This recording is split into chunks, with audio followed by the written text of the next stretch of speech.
You know, Lao Tzu once said, mastering others is strength. Mastering yourself is true power.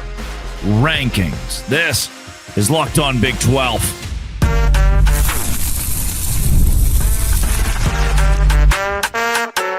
You are Locked On Big 12, your daily podcast on the Big 12 Conference. Part of the Locked On Podcast Network, your team every day.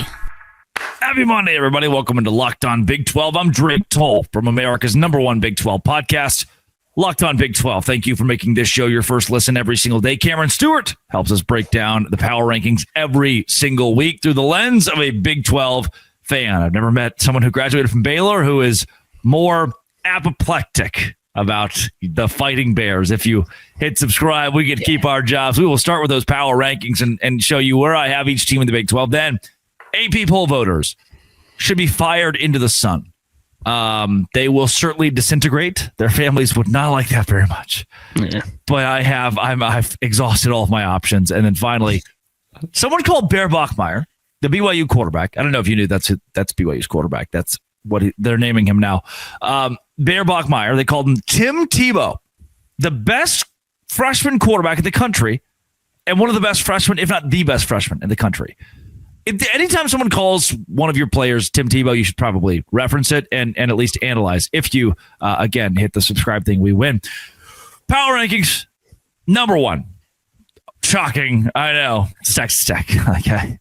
I thought for sure that this was Baylor's week. Yeah, I'm rotating. Yeah, I'm trying to get everybody a little bit of love here. Texas Tech and then large gap after that. I just don't see anybody else who, because I still think Houston's good. Their defense certainly is good. Texas Tech's the best team in the Big 12. Any qualms so far? I wish, man. I wish. I thought Tech would give them a real game. I know some things happened, but Tech just takes care of business, continues to take care of business. That defense continues to take care of business, man. Yeah, I think Tech is very good. 35-11. Even when the offense wasn't great in the red zone, Tech was still good enough to win. #2, I'm going to go BYU, the only other undefeated team in the Big 12. So you kind of have, like, by rule, I'm going to go BYU. 3, the Cincinnati Bearcats might just be legit. They take the 3 spot for me in my power rankings this week. 4 is Utah. And you're saying, Utah at 4? Shouldn't Utah be at 2 or 3? Blown out, certainly by Texas Tech. We all remember that game and the way that it panned out. And then Cincinnati has better win than Utah. Yes. Like, Cincinnati just beat a top 10, not top 10, but a top 15 caliber team, in my opinion. I think Cincinnati should have been ranked in the AP poll. We'll talk about that. Cincinnati deserves to be in the top 3 in the power rankings. I mean, I think so.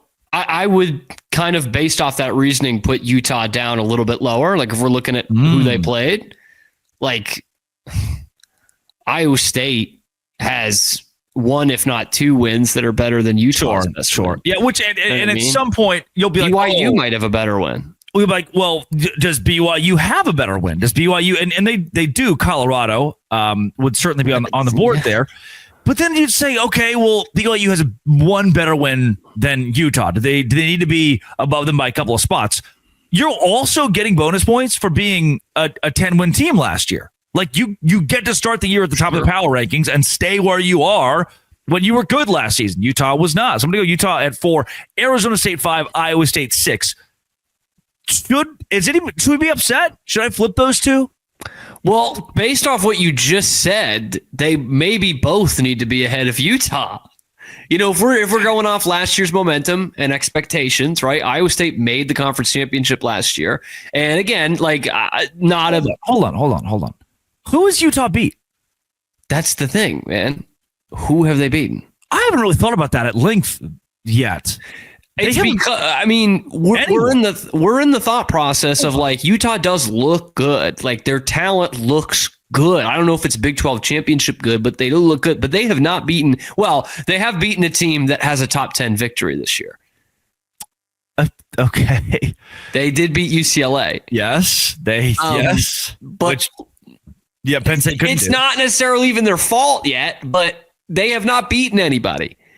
They don't have a quality of a win that even, say, BYU has. which is not that BYU's great a quality BYU's win in road Colorado. win against ECU is better than anything Utah has.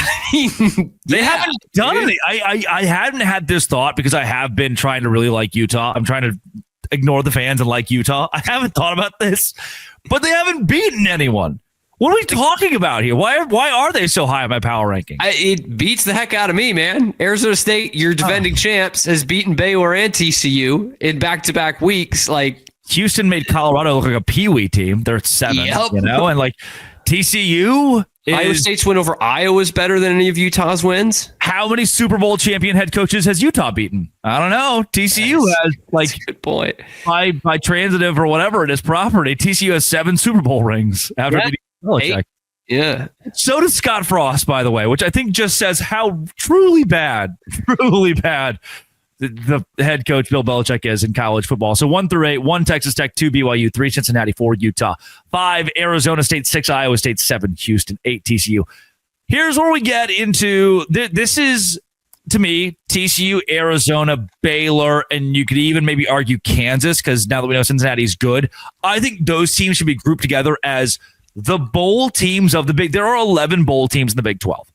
And those 11 teams are going to beat up on Colorado, UCF, West Virginia, Kansas State, Oklahoma State, TCU, Arizona, Baylor, Kansas. I don't think we'll be in a massive conversation for Arlington in 6 weeks. However, they should all make a bowl game. Yes, they should all make a bowl game, which is something. I don't think any of them are Big 12 championship caliber teams, though. Yeah, I mean, I think Baylor and TCU have the talent to be in that discussion. I still do. As much as there's coaching, do they have? Well, that's the thing. There's obviously huge deficiencies in both those teams. I just think they have the talent to be there. Does not necessarily mean that you're going to be there, but it means that if you have a couple of impressive wins, then you're right underway. But they both lost to Arizona State close, like at the end of the ball game. That probably shows where their quality just isn't quite as good as someone like an Arizona State, which is back in the rankings this week, as they should be. But yeah, I mean, I want to argue. I just think Baylor's a better team than Arizona. Like that's just, I've watched both of them. I obviously watched Baylor way more. I think they are a better team, and we'll see them play TCU after the bye week. That could put them over there. But as far as right now, it's that specific line, that TCU, Arizona, Baylor, Kansas, like none of them have done anything to kind of separate themselves. Baylor and TCU have similar good wins, right? They both beat SMU, which is I think both of their. I think you mean the same wins. The same good win. Yeah. I mean, Kansas State, you have them at 15. Not to spoil it here. Sure. I think they're slightly better than that. I do think they're slightly better than that, but I'm not going to say like Kansas State's a top 10 team in the conference right now. So there goes another of Baylor's wins. So those teams, you just 6 of one, half dozen of the other. Baylor's beaten 2 of the worst teams in the Big 12. Yeah. Yes. Yeah. So 2 of the worst. I wouldn't say the 2 worst, but yes, two of the bottom 4. Anyway. The day can come where Baylor is better, but I've got Colorado at 12, UCF at 13, West Virginia at 14. The reason Kansas State's at 15 and Oklahoma State is off of the map. They don't exist anymore. The reason Kansas State is at 15 is power rankings are based on how you feel right now. UCF's like, you know what, first-year head coach, we'll figure it out, whatever. And West Virginia, first-year head coach, we'll figure it out, whatever. And Colorado is just, we have Dion, we're making millions of dollars. We don't even really care if we win. You watch that Kansas State game, and if you're a Kansas State fan, you're like, you know what?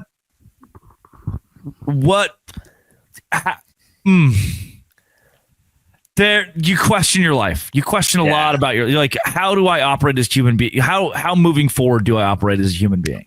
Ran 82 plays in that game, had a 14-point lead in the fourth quarter against Baylor. They had the time of possession. I'm trying to bring that up right now. What the time of possession was? Yeah, they had it by 15 minutes over Baylor. And is that real? That's real, man. 37-47 to 22-13 in time of possession. And they have one turnover, and it happens to be a touchdown. It's a pick six.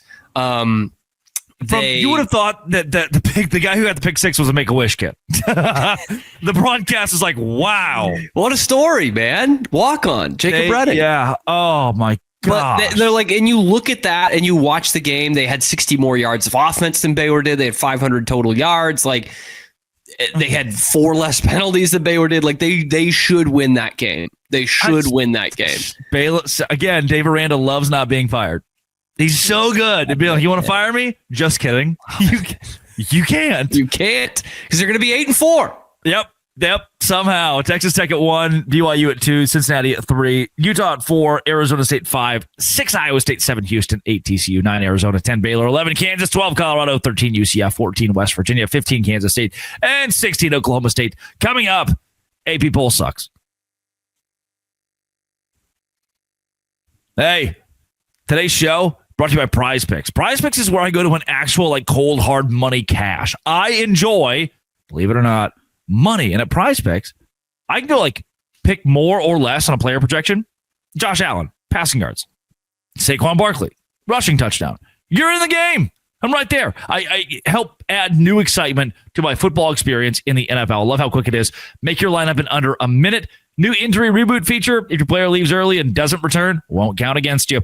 Download the Prize Picks app today. Use code LOCKEDONCollege to get $50 off in $50, I should say, in lineups, your first $5 lineup. That's code LOCKEDONCollege for $50 in lineups after your first $5 lineup. Prize Picks. It's good to be right. Be right today and do that with Prize Picks. They've done it again. Like, I read a book in college one time about wait a minute. No way. No doubt. Rocks for Jocks. Yeah. Okay. Earthquakes and Natural Disasters was the name of the class.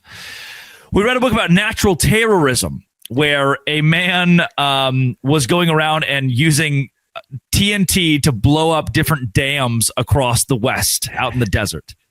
He was the brother of that Alabama fan who poisoned the trees in Auburn. Yeah.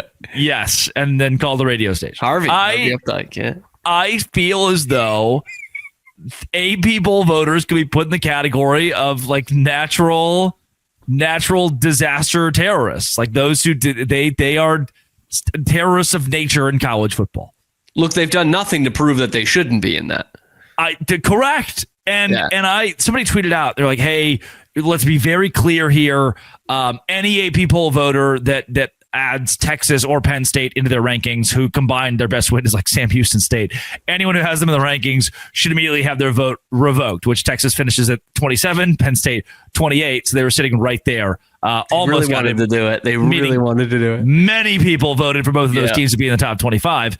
And I think from there, AP poll voters are like, shoot, dude, I went to bed early. I submitted my poll at noon. I'm sorry. I don't understand how we're missing, how Florida State's still hanging out here. I don't understand how Cincinnati is not in the top 25. I don't get how Utah is not in the 25. TCU could at least make a case, but specifically Cincinnati and Utah should probably be top 25 teams. We have seen now 2 schools, Penn State and Texas, who rank above Utah, just lose consistently. At least Utah is winning games against Power 4 opponents. And anyone who's listened to this show knows that I don't wax poetic often about the Utah Utes, but their one loss was to the number 1 team in the country who's beating everyone by as many points as humanly possible. You can't be penalized by that much, going from, like, what were they, number 14 in the nation to just unranked still. This is bad. It's bad again. And I think the Big 12 could get a couple more teams in here and probably should. Yeah, I think Cincinnati should absolutely be in there. Man, I've really come around on Cincinnati the last 2 weeks. Dude, Corleone, Sorsby, like, Gadon. They got some dudes, man. They do, man, and it's coming together. And this was a golden opportunity. I know Iowa State was a little banged up in that game. The line changed throughout the week because the injury report. They have no one healthy. And if that game were 5 minutes longer, Cincinnati might not have won. But the game was not 5 minutes longer. It is 60 minutes. We're sticking to that. That is a real signature win right there. And if you look at the bottom half, or the bottom couple of teams, I would say in that top 25, you'd be hard pressed to find a win better than what Cincinnati's best win is. And you didn't have one this week, which does, it does count for something. But Florida State, come on. We got to throw them a bone. Remember we kept them out of the playoff? I know this is two different voting. Sure, but it's the whole bodies, they beat Alabama and Alabama's good. And you're like, yeah, but now they're bad. It doesn't change the fact that now Florida State isn't good. And why are we ranking USF? Why are we ranking USF over Utah? Are you telling me USF's a better football team than Utah, or do we just feel sad for them? I mean, I guess we just feel sad for them. But look, if we want to analyze this, which is what we're going to do because it's literally the show, USF has that great win over Florida, man. That's fantastic for the program. They went up to Gainesville, up in the swamp, and they pull off a big win. 2-3 Florida, though. The guys, they're 2-3 Florida. They just beat UT, and we know how much people loves UT. It's not good enough to put them in the top 25, which they shouldn't. So why are we still holding on to this USF thing? They played another ranked team the next week and got their lunch handed to them. Got absolutely destroyed up and down the field by Miami. So why are we still putting a token number next to their name? I'm not really following that one. I'm surprised. I thought Memphis had dropped football. Here's a question. Top 15 team material. By the way, top 15 team here. Who this is a tough one. Who has Missouri beaten? Hey, they've beaten UMass. Correct. They've beaten UMass. I don't know if they covered. It was a home game this year. Last year they played at UMass for some reason. But that's who they've beaten. I'll tell you what. They've also beaten the Kansas Jayhawks. Who has Tennessee beaten? Yes. 100%. Georgia Tech. Who did Georgia? But that's weird. I can't find them here. But them being voted on at all in this. We are missing. We are you know what? And to that point, maybe USF has better wins than them, actually, than those teams that I just mentioned. So maybe we rank USF and not, have Missouri at 14th in the country. Michigan, man. Michigan. Man. Who have they beaten? Please. Be my Wisconsin, right? Nebraska? We put that on national TV for some reason. We put that as a marquee game of the weekend for some reason. Illinois beat Duke. And baby. Cincinnati just lost by 60 to Indiana. What was that? I think it was 63-10, so 50. Yeah, Cincinnati just beat a top 15 caliber. Yeah, and Illinois is still 17. Notre Dame already back in the playoff. Right back in there, baby. You know what? Never mind. Our bad, Notre Dame. You could be 2-2 forever. It's tough to beat Sam Pittman. Look at his record, man. It is tough to beat Sam Pittman. I don't see how, Utah, who has a top 10 loss, credit to them. I'll give them quality loss, man. Super quality loss, which in the SEC is gold. And from there, the AP poll voters I don't know. Let's rank USF above them. Florida State, 2-loss Florida State. It doesn't make any sense. I don't like it. I'll never like it. It's a tragedy. It's tragedy in our sport, a travesty in our sport, and the reason it matters is because when those numbers are next to your name, people watch your games on Saturdays. That's what makes all publicity and exposure. What has LSU done? What has LSU done? Yeah, because maybe someone I just forgot. Right? Clemson sucks. Yeah. So what? And they barely beat them. So what does that even give? Someone called Bear Bachmeier Tim Tebow. What? Locked on Big 12. Hey, today's show is brought to you by Game Time. Game Time is exactly where I go whenever I need tickets. And when I need tickets, I need them cheap, usually. I'm still 24, you're trying to get on your feet and stuff. And Game Time is great at giving me zone deals. Go to a zone and say, I like this little zone. They pick the seat. I save a whole lot of money on it when I just do the zone deal. Easiest way to score last-minute tickets at the best prices. No surprise fees. What you see is what you pay. The app makes it super simple. Can even see the exact view from my seat before buying what I wanted to. Take the guesswork out of buying college football, concert, comedy tickets with Game Time. Download the Game Time app, create an account, use code LOCKEDONCollege for $20 off your first purchase. Terms apply. Again, promo code LOCKEDONCollege for $20 off. Swipe, tap, ticket, go. Download Game Time. Do it today. Today's show is also brought to you by Square. Square is where I am able to pay my friends at Island Daiquiri, the neighborhood business down the street. They got really cheap cervezas. I go and I grab a couple of them, and they have tap to pay, Square, bam, we're done. It's over. The neighborhood runs on Square. And what makes the neighborhood are places like the Island Daiquiri, whether it's your favorite sports bar or your favorite little restaurant. Square keeps your neighborhood in business, and they're a proud partner of more than 4 million neighborhood businesses around the world. Go to square.com/go/Locked On College. Square.com/go/Locked On College to learn more. But before you do, go support your favorite neighborhood spot. You'll be happy you did. Square, see you in the neighborhood with Square. This was a new one this week for me. Bear Bachmeier, the BYU quarterback, officially compared to Tim Tebow. Fox, I'm watching Big Noon Kickoff this weekend, as I always do. Speaking of Fox, Mark Sanchez, there for a second. Thoughts and prayers. Turns out, maybe less thoughts and prayers. T's and P's on both sides, maybe. I couldn't. What a wild one. Distribute some T's and P's to the other side. I always get him and that one analyst mixed up from, is it Leinart? Maybe. He looks super similar. Leinert's another one of them. Yeah. Yeah. Where I'm like, oh, man. As soon as I saw the Mark Sanchez news, I was like, dang. Basically back to back at USC. So maybe that's it. And John David Booty was in between. General's brother. Orlovsky tweeted like, man, salt of the earth. Good guy. Cannot believe this is happening to Mark Sanchez. Hour later, like, no suspect in custody except for Mark Sanchez. Well, dude, look, have you ever just, I ordered DoorDash the other day, and it just took forever to get there, and they were circling my neighborhood, and I give exact directions on how to get there, and then it's cold. There but for the grace of God go all of us, you know? Don't you just want to run out and assault your DoorDash driver? Out of the car and hit their head onto the curb? Yes. Pull their shirt over their head and wail like it's a hockey fight or something? From there, they try to pepper spray you unsuccessfully, so they stab you multiple times. It's not funny. It's not. It's terrible. Thoughts and prayers. It's just wild. It's very 2025. Said that the most impressive true freshman, I do think it may have been Matt Leinart, by the way, in all of college football.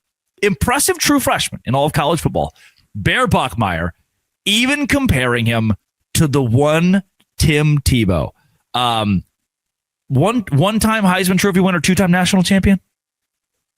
Yeah, he wasn't the starter in 2006 when they won it, but yes, two-time national champion, three-time Heisman finalist. Probably should have won it over Bradford.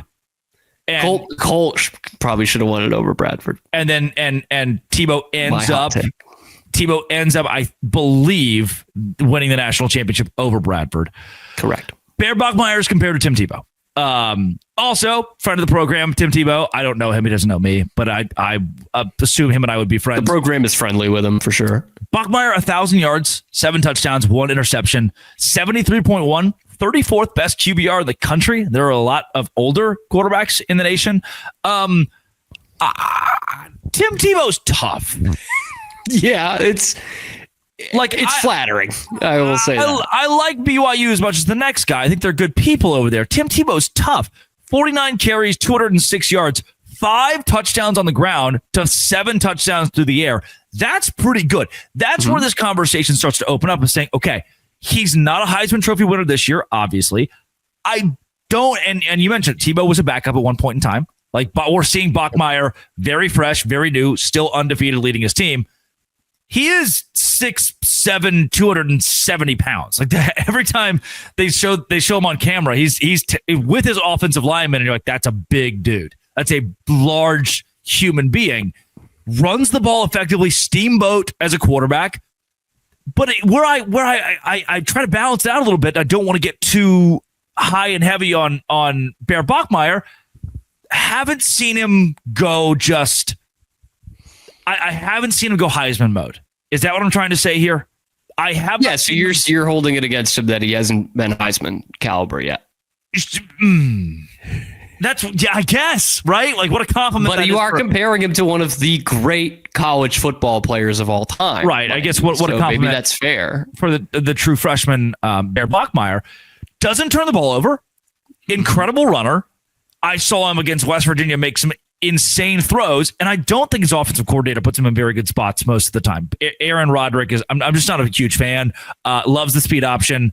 He loves to, like, hey, let's run 4 slants right at each other, and everyone's stopped in the same spot, and it doesn't work out very well.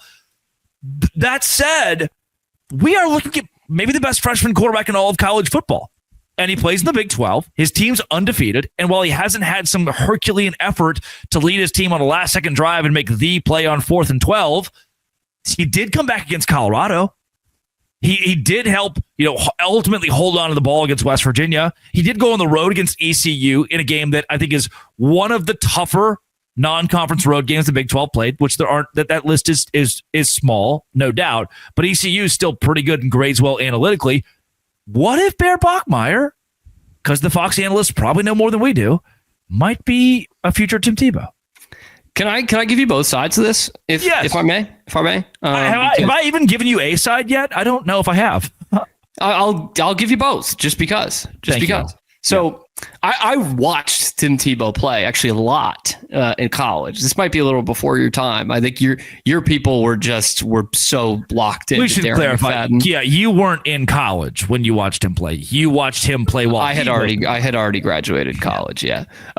You're right. I was a young buck, but I watched quite a bit of Tim Tebow. And dude, I mean, this is no hot take. He was electrifying, right? Like, and the fundamentals were horrid. Like, he did not throw the ball in a pretty way at all, and that never changed in his college career. Bachmeier's a little bit better off at that already, but he just doesn't have the electricity yet. And again, we're talking about one of the 10 or 15 most electric players in college football history in Tim Tebow, and Bear Bachmeier is not that. So I think that's probably a bridge too far. It would not be unlike saying, that Arch looks like Vince Young. It's okay. Yeah, he can run a little bit, but let's pump the brakes here. Now, the flip side of this is when Tim Tebow won the Heisman as a sophomore, his first season starting in 2007, he had an offensive roster that BYU does not have. And he did it in a very positive way. I mean, you're talking Percy Harvin, the late Aaron Hernandez. But he had wide receivers. He had 4 wide receivers that went on to play in the NFL. He had 2 running backs that went on to play in the NFL. He had a tight end in Hernandez that went on to play in the NFL. Like, the dude had what else did that guy get into? Talent. I think he was into painting. Yes, league level talent, something like that. Like, he had almost a NFL feeder team around him, and BYU is going to have some guys going to the pros for sure. But I don't think that offense is just littered with a bunch of NFL guys. So that's a point to Bachmeier of, look, he's averaging 200 yards a game passing. He just came off his best passing performance by far against West Virginia, but he also didn't have the myriad weapons that Tim Tebow had in his time at Florida, especially that year that he won the Heisman Trophy. So I still think it's too far. Look, I got to say, I was impressed. I was impressed with Bear on Friday night. We've been holding it to when's he going to play somebody? When's he going to have a big game throwing the ball? He's going to need that at some point. And he had that, man. He West Virginia sucks. But he ripped them to shreds, man. He ripped them to shreds. It's a Big 12 game, and he's looked pretty dang good in his 2 Big 12 games. So he's not Tim Tebow, but that's also not a bad thing. Through 5 games from Greg Wrubell, voice of the Cougars, BYU QB Bear Bachmeier has yet to throw more than 2 consecutive incompletions at any point. That's pretty good, man. That's unbelievable. Now, look, that could equate to 50% as a passer. That could equate for 50 of 100. Good. But no, the guy's been spot on, and so Tim Tebow, I don't know. But when Fox says that, when you hear that, and you're like, hey, this is the best freshman in college football, it's like, all right. How about this? Let's discuss it. Yeah, what's up? Fox also earlier this year compared Sawyer Robertson to Josh Allen. Which one of those comps do you think is closer? Certainly Bear Bachmeier to Tim Tebow, because if you looked at Sawyer and say, Sawyer, we need you to run, he would run. That's an issue now. He would run too much. And then the next week you say, Sawyer, it's okay, you don't have to run. And he doesn't run at all. So I don't know. My man Saw Dog, he just run a little bit more. You're doing everything else perfect. Like literally everything else is perfect. Just a little bit more, man. Just a little more. But then again, like there was the whole issue where reporters were like, so Dave, after the Arizona State game, why is he not running? Then the Oklahoma State game is like, wow, stop. Too much. You don't have to do all that. Just find the happy medium, and he can't. It's either all or nothing, and it's just not Josh Allen. That is Cameron Stewart, though, at Real Cam Stewart. So he's Tom Brady instead. I got you. I read you all the way. God, he's got more some Peyton and Eli to him than he does. Hopefully more Peyton. Yeah. But Eli in the big games. Hopefully not a lot of Cooper.